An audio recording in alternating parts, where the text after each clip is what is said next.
All right, this video is about work environment choices. It's a bit unclear at the moment what it kind of means, but it should become pretty clear as we kind of get into it. All right, so one choice that you can have in terms of your work environment is the physical environment, where you actually are. So a few of the options here could be outdoors, indoors, in a kind of office. So, obviously there's differences here. If you're outdoors, you're exposed to the elements. Sometimes it's raining, sometimes it's cold, sometimes it's really sunny. So you have to kind of account for those things. But it can be really nice, on nice days and you're outdoors and really enjoyable. But there's also days when it could be quite miserable outside. So the type of jobs that could be outdoors, working like kind of delivery, mail delivery kind of things.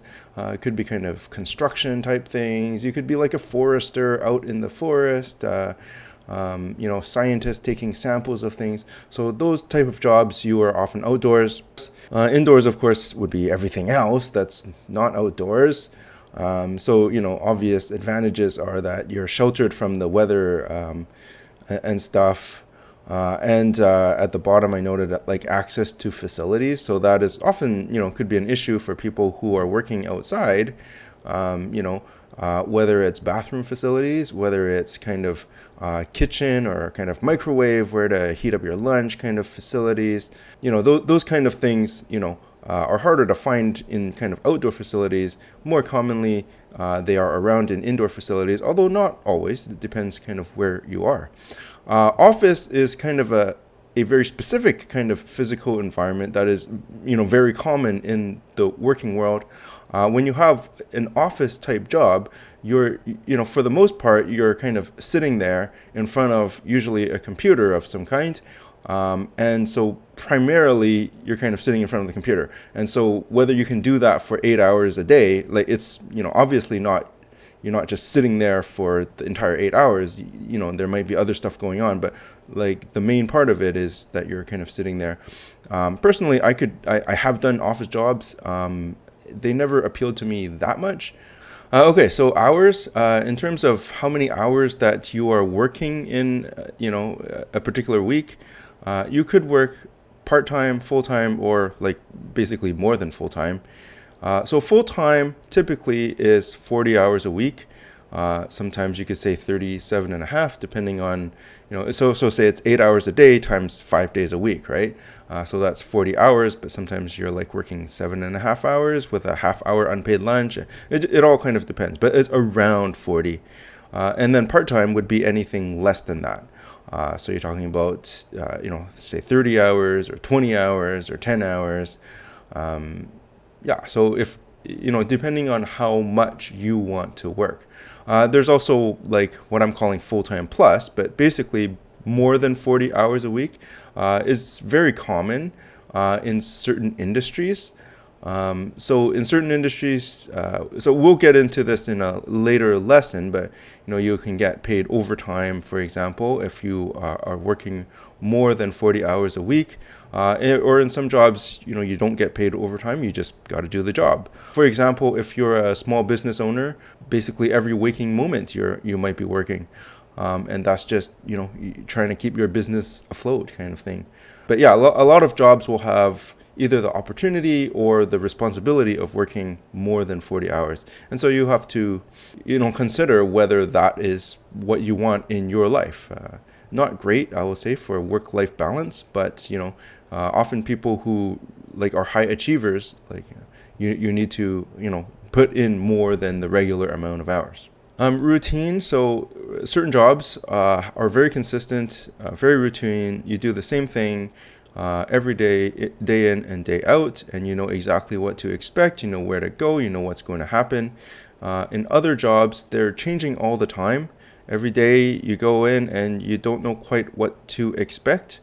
And you kind of just take things as they come and kind of react accordingly.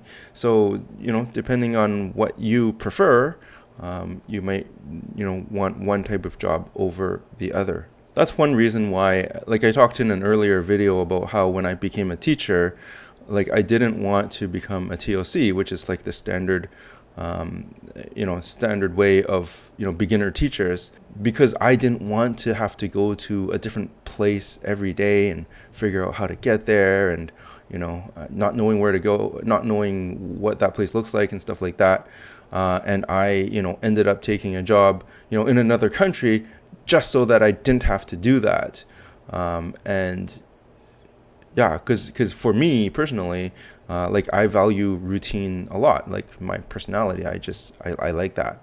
And so everybody's different, and so depending on your preferences, you can decide like how to arrange your job. And don't forget, like it's the same job, right? Teaching is teaching, but like being on TOC requires you to adapt on the fly and stuff, whereas having your own classroom, it's much more consistent. So same industry, different work environment, let's call it. The nature of your work. So in some jobs, you're working mainly with your hands.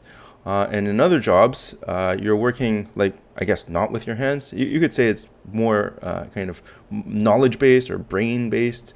But then, people who are working with their hands also are kind of knowledge-based. So I don't want to say it in that way. But so working with your hands, you're talking about people, in the trades who are, who are holding a hammer and a saw and a screwdriver. You're talking about maybe restaurant industry, like cooking food. You might be talking about people who are like driving for a living, things like that. All of those things, you are using your hands and your mind.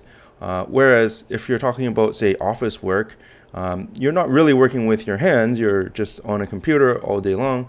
And so it's like mainly the stuff you're doing is just involve thinking, I guess. The social aspect. So in some jobs, you tend to work a lot with other people. So you work in a team of some kind to achieve, some kind of result. In other jobs, you're working mostly alone. So you may not talk to someone for the entire day. And still other jobs, you're working like with the public. So, you're dealing with people who are coming in, not your coworkers, but, other people.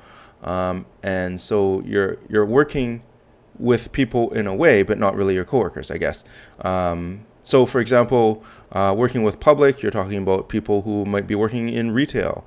You might be talking about, say, like doctors. You might be talking about, people working in a call center for customer service. Teacher, for example, working with public, kind of public, not coworkers, students. It's like your clients, I guess. Working mostly alone, you're talking, a lot of office jobs might be like that. A lot of jobs with, like a trades job where you're the one person who is like, on that job kind of. And then working mostly with other people. That will be jobs where you're like, say, a manager, and you spend your day kind of meeting with people and stuff like that. So it depends how much kind of socialization or how much interaction you want with people and what type of interactions you want with different people, if you want interactions at all.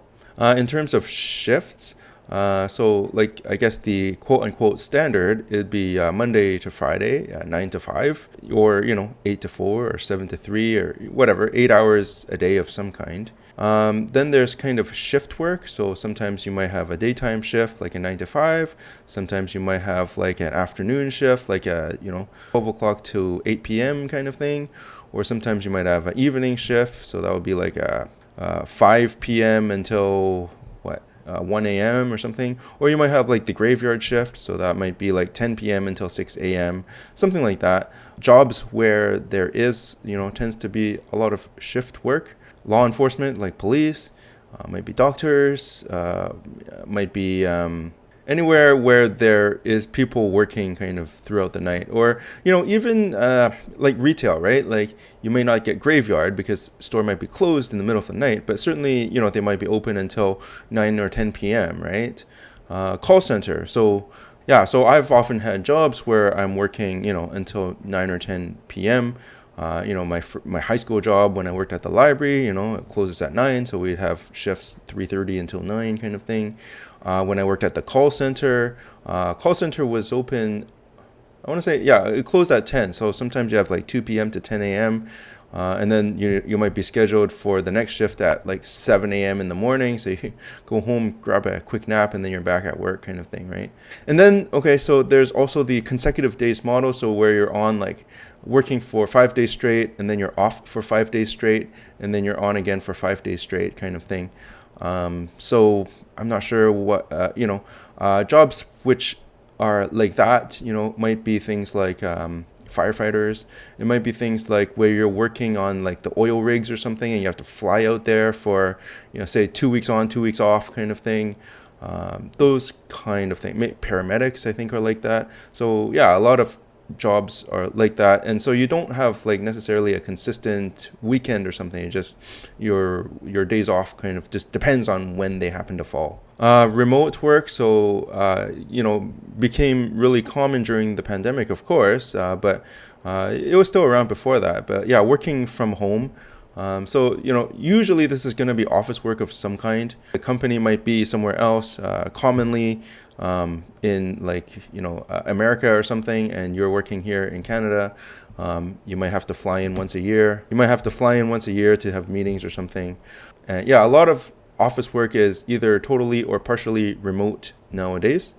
And so that might work better for you, if you have things that, you want to stay close to home for. I don't know, your pets or kids or something, or you just don't want to travel, you don't want to commute. Yeah, like that commute can be quite like a draining thing when you have to work on site. And you, for example, live in, I don't know, Langley or something, and your office is in downtown. It might take you an hour and a half to get there, an hour and a half to get home every day. So, that's a large chunk of your day that's just spent like, traveling. And when you're remote, you don't have to necessarily do that. So yeah, there's lots of advantages to being remote, but there's potentially disadvantages too, because you talk about socialization. You're literally in your own house with nobody else. I mean, you might have meetings on Zoom or whatever, but yeah, like you're not really truly interacting with people. And so some people could find that, difficult. Anyways, that was just like kind of an introduction to different kind of work environments, and then we'll go in other videos talk about like what different work types, I guess, might look like. All right, so that's all for this video, and see you in the next one.